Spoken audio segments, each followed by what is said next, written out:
What would you do if the only thing you could afford in the world was a home that was sinking? If the $2 you had left bought you nothing but rotten wood, river mud, and the scorn of every soul you met? For 19-year-old Bess Whitmore, this wasn't a question. It was the sharp-edged reality of an Arkansas morning in 1881. Cast out by the only family she had left for refusing to marry a man who valued a wife less than a good horse, she stood on the banks of the White River with everything she owned in a single cloth bundle. The world had told her she was worthless, and so she bought a worthless thing, a derelict houseboat, beached and forgotten, for the last $2 to her name. But what was nailed inside that hull, hidden from the world for a generation, was a secret that could drown a giant or build a new life from the wreckage. Settle in and let us know where you're watching from, as we tell the story of Bess Whitmore and the forgotten queen of the White River. The dust from her uncle's wagon had settled hours ago, but Bess could still feel the grit in her throat. He hadn't even looked at her as he dropped her at the edge of the settlement, her small bundle landing with a soft thud beside her. "You made your choice," he'd said, the words as hard and final as the slap of the reins on the horse's back. Her choice had been to say no. No to Mr. Abernathy, a man of 40 with a sour mouth and eyes that appraised her like livestock. Her aunt had called her a fool, ungrateful. Perhaps she was. Now foolishness was all she had. She walked through the small, dusty settlement of Cypress Bend, her gaze fixed on the ground. She felt the stares, heard the whispers. A girl alone was a story, and rarely a good one. She sought out the livery, not for a horse, but for the man who worked there. Silas was old, his back bent from a lifetime of labor, but his eyes were kind. He was the one who had slipped her the 2 silver dollars that morning, his calloused hand closing over hers. "Heard old Finn's still got that wreck of a boat down on the flats," he'd murmured, his voice a low rumble. "Ain't much, but it's a roof." Now, following his rough directions, she left the last of the town's rough-hewn cabins behind, following a path that dissolved into a muddy track along the riverbank. The air grew thick, heavy with the smell of damp earth, cypress, and decay. And then she saw it. The word boat felt too generous. It was a carcass, a wooden skeleton half submerged in the thick brown mud where a slow-moving tributary fed into the main river. It listed heavily to one side, its paint peeling in long, leprous strips, revealing the dark, water-stained wood beneath.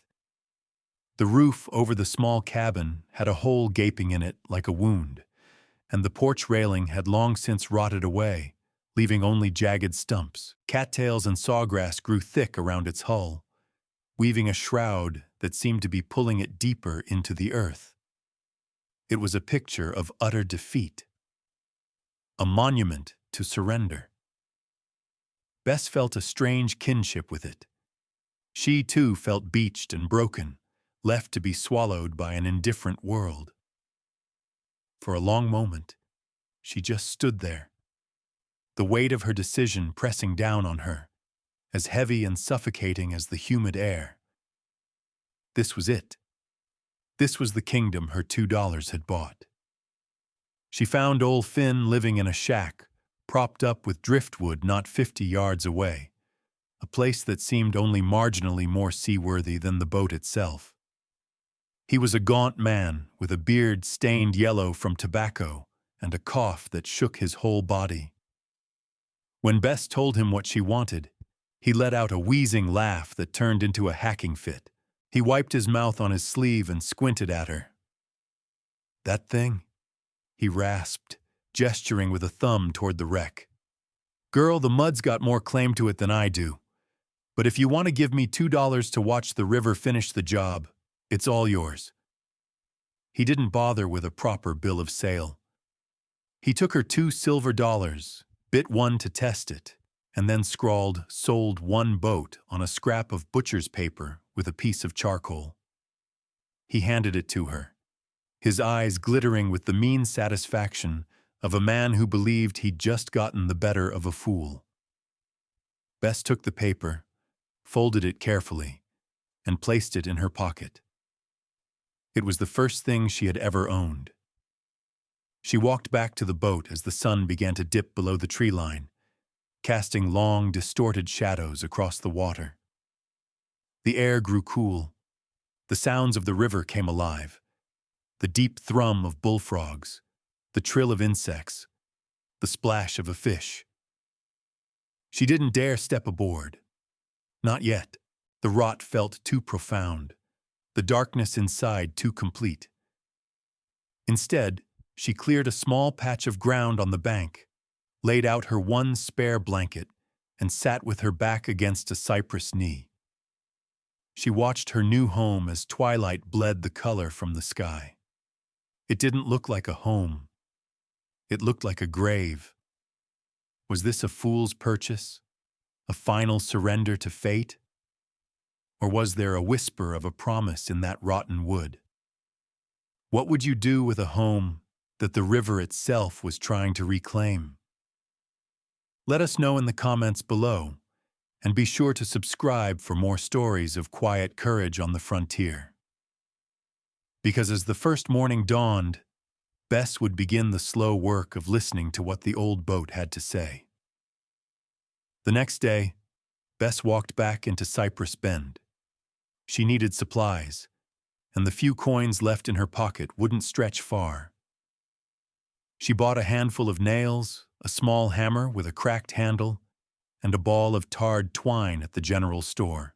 The storekeeper, a man with a perpetually suspicious squint, counted her coins twice before handing over the goods.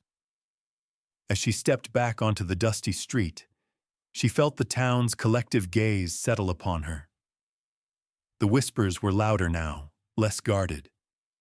"That's the one," a woman said from the porch of the Mercantile.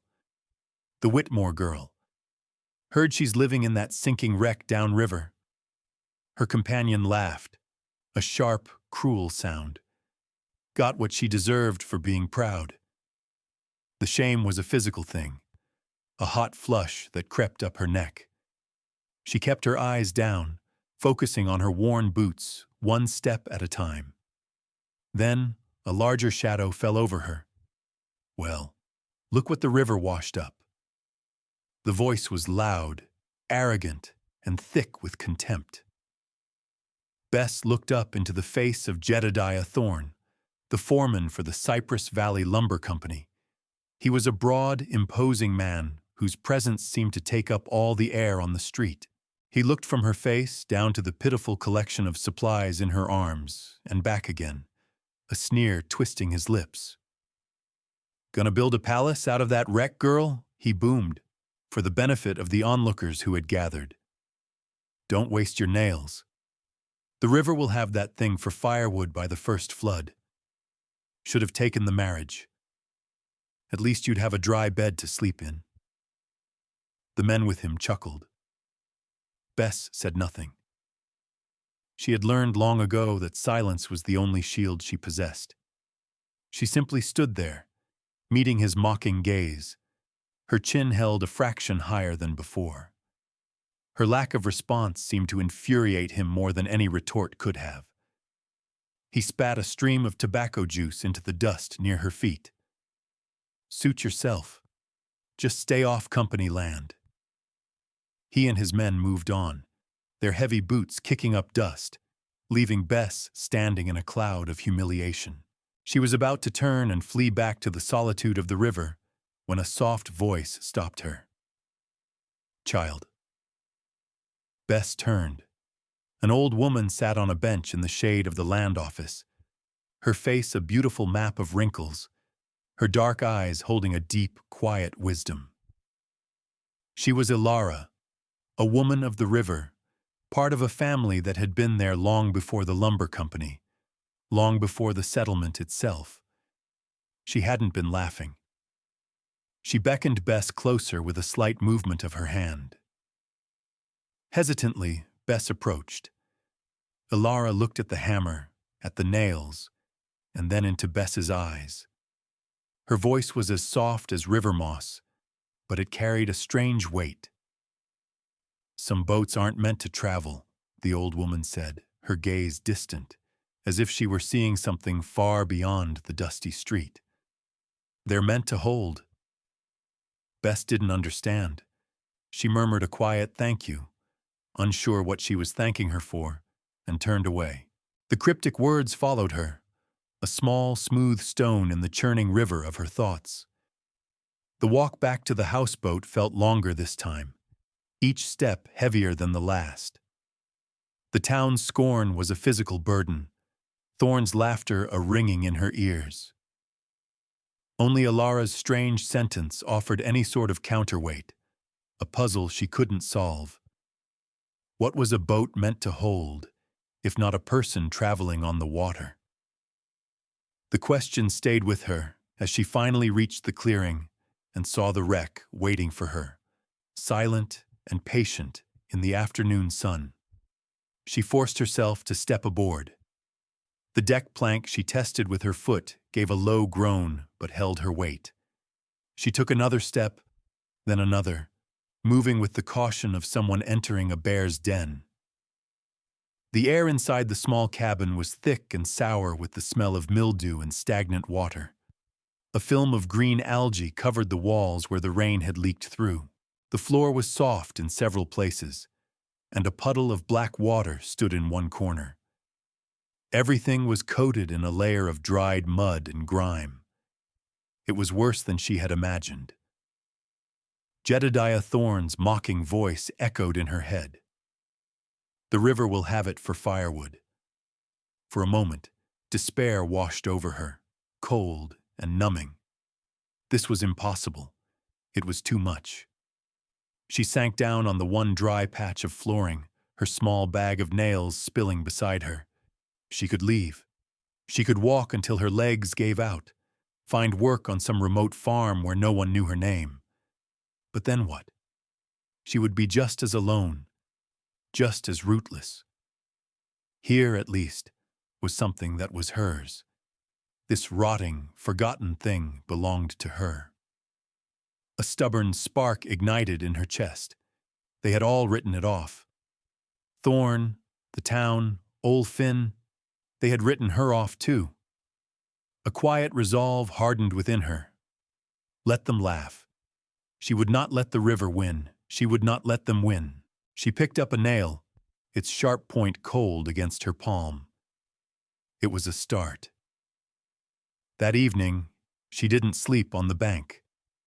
She cleared a space on the cabin floor, laid her blanket over the driest boards, and slept inside her home for the first time. The boat groaning softly around her like a living thing settling into a long overdue sleep. The sound should have been frightening, but to Bess, it sounded like a promise. The work began in earnest. Bess rose with the sun, her days governed by the slow, rhythmic labor of reclamation. Her first task was the gaping hole in the roof. She used a piece of driftwood to scrape away the rotted shingles and soft wood, then stretched the small piece of canvas she'd managed to buy across the opening. She didn't have proper tar, so she used pine pitch, painstakingly gathered from the surrounding trees and heated over her small fire until it was a thick, black goo. She sealed the edges of the canvas, her hands sticky and stained, the smell sharp and clean. It was an ugly patch, but it was watertight. Next, she turned her attention to the inside. She shoveled out bucket after bucket of mud and debris. She found rotted fishing nets, a single cracked porcelain cup, the skeleton of a small animal. She scrubbed the walls with river sand and a bundle of stiff grass, working until her arms ached and the wood began to show its true color, a pale silvery gray. She pried up the softest floorboards, replacing them with planks salvaged from a collapsed section of the tiny porch. The boat became her entire world. She learned its language, the creak of a beam under pressure, the hollow sound of rot, the solid thud of sound timber. Her hands, once soft, became a roadmap of her efforts, calloused and crisscrossed with small cuts and splinters. Her silent companion in this work was the hammer she'd bought. It was old, the handle darkened with the sweat of a previous owner, but it was perfectly balanced. It felt like an extension of her own arm. Each nail she drove was a small act of defiance, a quiet declaration. I am still here. This is still here. As she worked, she began to notice the details of the boat's construction. This was no crude shack set afloat. The joints were tight, the beams expertly notched. Whoever had built it had been a master craftsman, a man who understood wood and water. He had built it to last. This knowledge made the boat's state of decay feel less like a failure and more like a tragedy, a long, slow abandonment.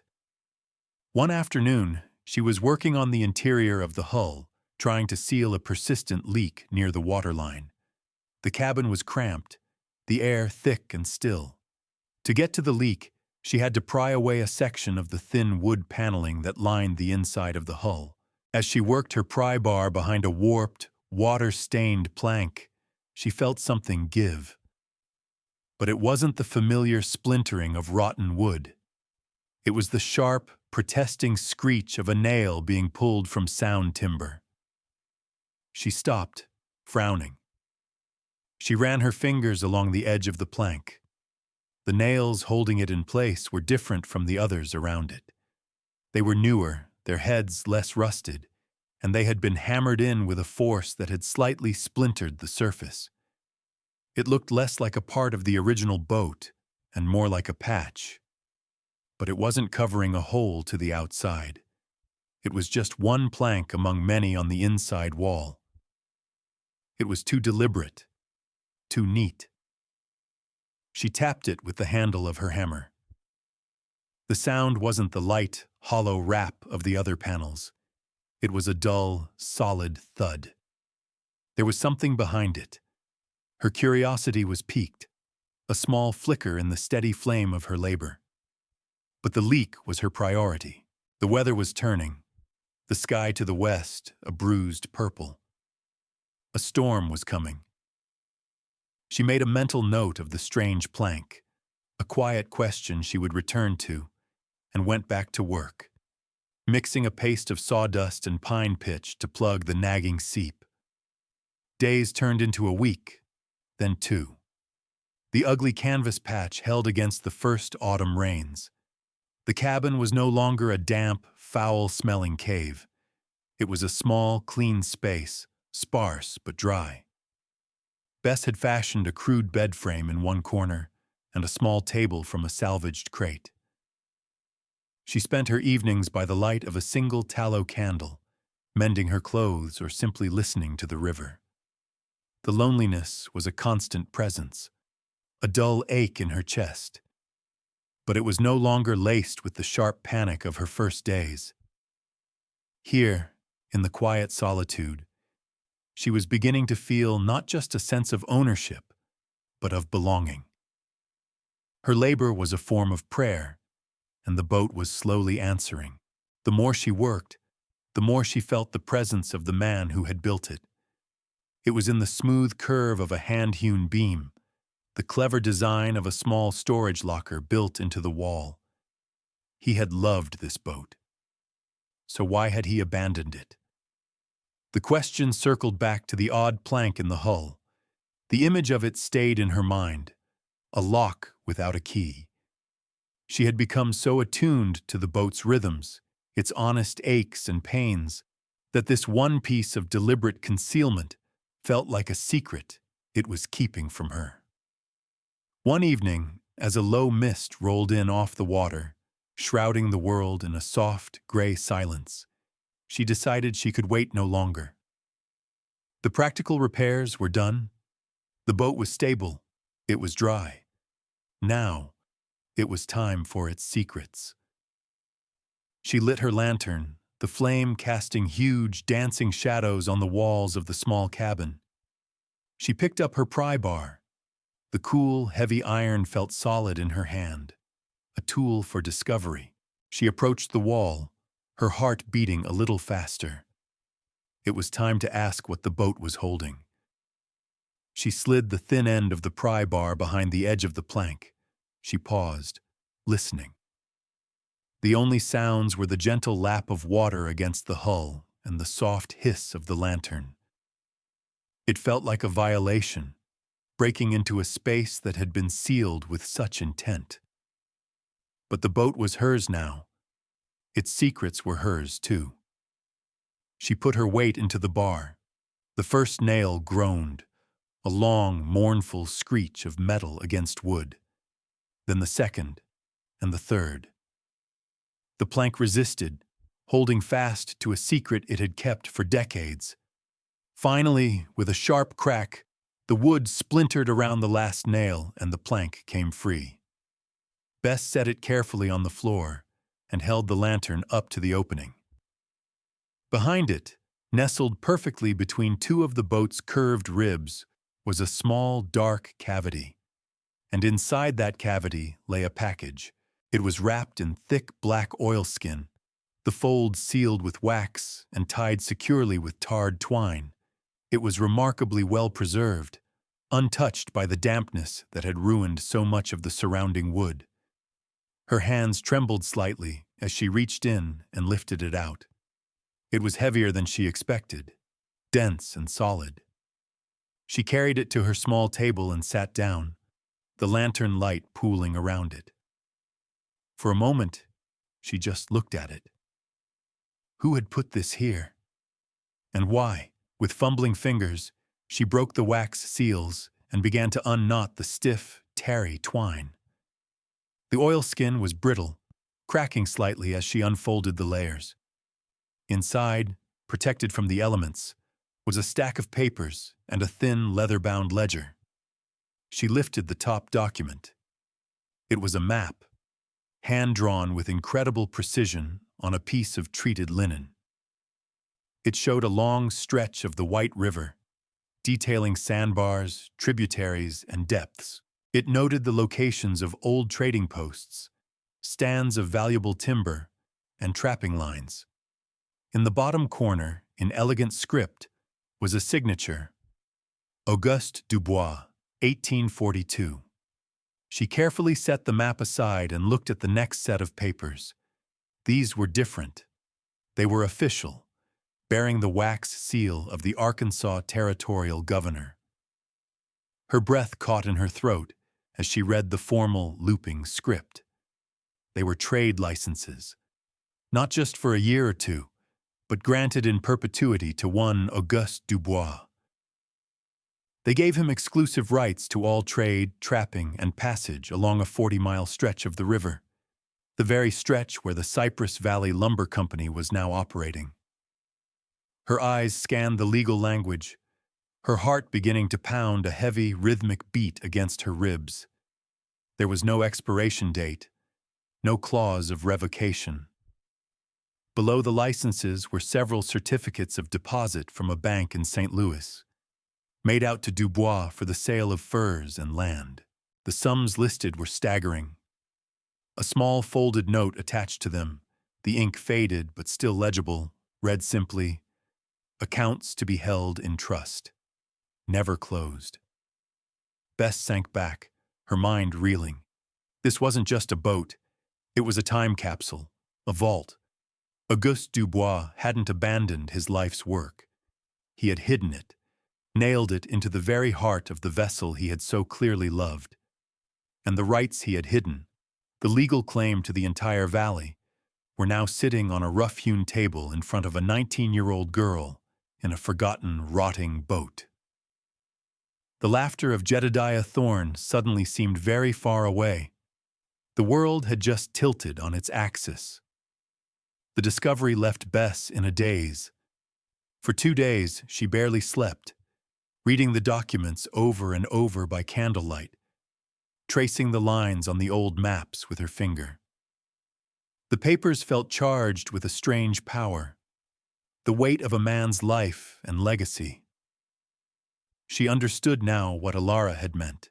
The boat wasn't meant to travel. It was meant to hold this history, this claim. But what was she? A girl with no name and no standing to do with it. The answer came not from a plan, but from the river itself. The sky had been growing darker for days, the air thick and heavy with unspoken rain. Then the storm broke. It came without warning, a furious squall that turned the placid river into a churning, brown monster. Rain fell in solid, blinding sheets, and the wind tore through the cypress trees with a sound like a grieving scream. The river began to rise, swelling over its banks, creeping higher and higher up the hull of her boat. From her small window, Bess saw the true power of the lumber company. Upriver, they had released a massive raft of logs, trying to get the timber to the mill before the floodwaters became impassable. But in the storm, the raft broke apart. Huge, raw logs, some as big as cannons, were unleashed into the torrent, tumbling end over end, a destructive, chaotic stampede of wood. They smashed against the banks, tearing out trees and gouging away the earth. Suddenly, through the deluge, Bess saw something else. A small ferry, caught in the middle of the channel. Its engine had clearly failed, and the ferryman was struggling vainly with a long pole against the raging current. On board was a family, a man, a woman clutching a small child. They were being swept directly into the path of the marauding logs. Panic seized them, their faces pale with terror. Bess's heart hammered against her ribs. Then she remembered the maps. Dubois' map had shown a deep eddy just here, a calm pocket of water created by the very mudflat where her boat was beached. The rising water had partially refloated her home, but the thick mud held it fast, a stubborn anchor against the flood. Her boat, the town's joke, was creating a sanctuary. Without a second thought, she grabbed her lantern, though it was barely midday, and fought her way out onto the pitching deck. "Here!" she screamed, her voice nearly lost in the roar of the wind and water. "Behind the boat! Pole for the calm water!" She waved the lantern, a small, desperate beacon in the gray chaos. The ferryman, Miller, saw her. He seemed to understand. With renewed strength, he and the other man plunged their poles into the water, fighting the current, inching their small craft sideways, out of the main channel. They slipped behind the stern of Bess's houseboat, just as a massive cypress log, roots and all, crashed into the bank where they would have been moments later, the impact shaking the very ground. Trembling, the family tied their ferry to Bess's sturdy mooring post.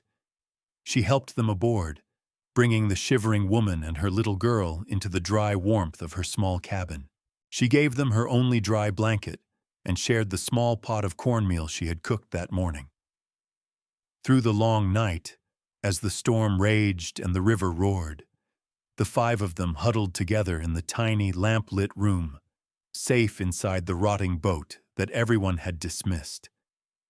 In that moment, Bess knew she was no longer just its owner. She was its keeper. The storm broke at dawn.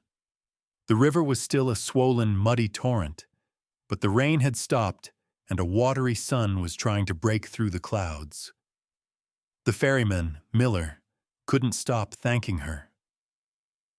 "You saved us," he said, his voice thick with emotion as he looked at his wife and daughter, safe and asleep under Bess's blanket. "That boat of yours, it's anchored like a rock, and you knew. You knew right where the calm water was." He told her he'd spread the word of what she'd done.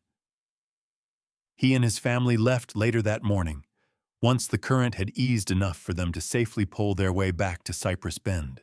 True to his word, the story traveled fast. When Bess next walked into the settlement, the whispers that followed her were different. The mockery was gone, replaced by a grudging curiosity, a murmur of respect. She wasn't the crazy girl in the mud trap anymore. She was the girl who had faced the storm and saved the Miller family.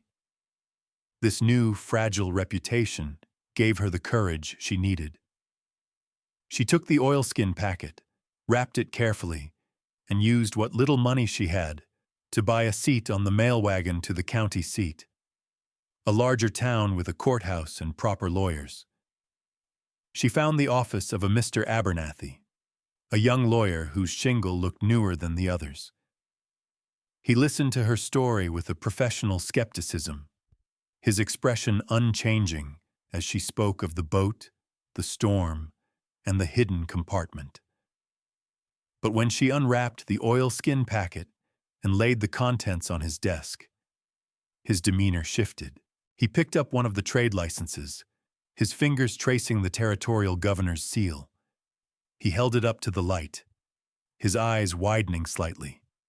He spent an hour examining the documents, comparing the maps to his own county surveys, his initial skepticism melting into focused excitement. "Good heavens," he murmured, looking up at Bess with a new light in his eyes. "Do you have any idea what these are?" He explained it to her in simple terms. The licenses were ironclad, predating the state charter granted to the lumber company by nearly 30 years. Auguste Dubois' claim had never been relinquished. For 2 decades, the Cypress Valley Lumber Company had been operating illegally. They were, in a word, trespassers, and they owed Dubois' estate a fortune in damages.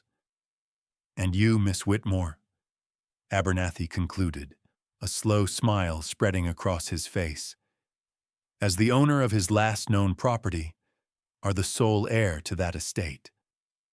A week later, Bess returned to Cypress Bend, but this time she was not alone. Mr. Abernathy walked beside her, his leather satchel full of legal papers. They went directly to the lumber company office.